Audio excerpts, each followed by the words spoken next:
Haney versus Lomachenko, aka Loma, aka the Matrix, is coming up. We're a few weeks away. My predictions.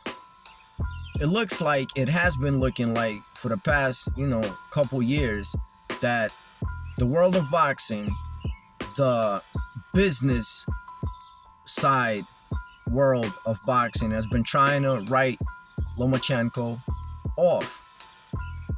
When we seen Lomachenko fight Lopez, it was obvious that the fight was rigged. The fight was a setup. And if in that case, the setup was for political reasons, this time around with Lomachenko and Haney, it will be pure business. What do I mean by that? It looks like, obviously, they're trying to set up Haney versus Gervonta Davis. And this is why it makes sense. Young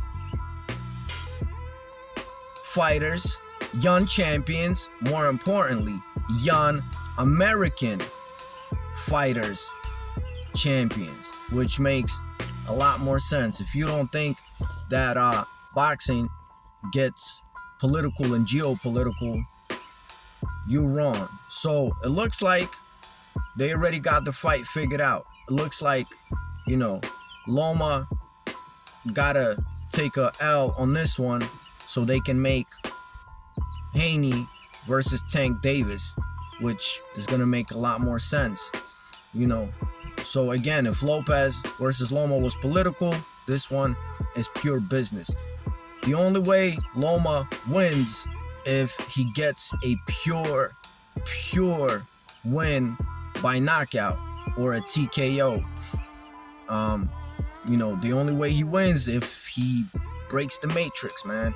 You know what I'm saying? Now, on a serious note, this is not an excuse, but a very serious note, Lomachenko has a lot on his mind lately, and that's to say the least.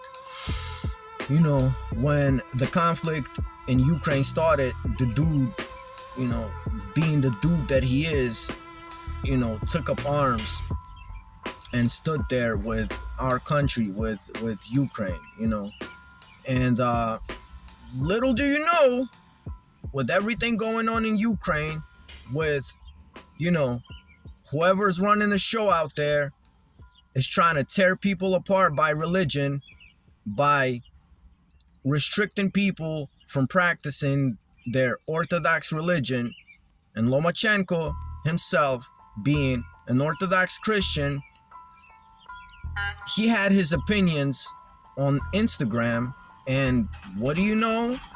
Now he's a Ukrainian enemy of the state. Yes, you heard me right. The dude that has represented Ukraine to the fullest for all these years, from the Olympics to the pros, is now the enemy of the state. Even more scary, he's on the Mirotvorets site, which is pretty much a hit list. So the dude got a lot on his mind, you know what I'm saying? And it's a setup. It's obviously a setup, man. This fight coming up, again, the only way he wins if it's a clear win. And keep in mind, the dude is heavy on his heart right now. You know what I'm saying? Like, stuff is really going on in Lomachenko's world. Anyway, this was Fighting for Change segment of Prove to Me that You're Alive, making videos, kicking it from the car. The only way I could do them right now. Go check out Omania Poet, the greatest poet of all time, Nazarene, Food for Thought, Fighting for Change, Prove to Me that You're Alive, all that good stuff. Shout out to my boy Jim Dillinger. Shout out to all my boxing fans, my, boxing family. Leave a comment. Let me know what you think. Uno.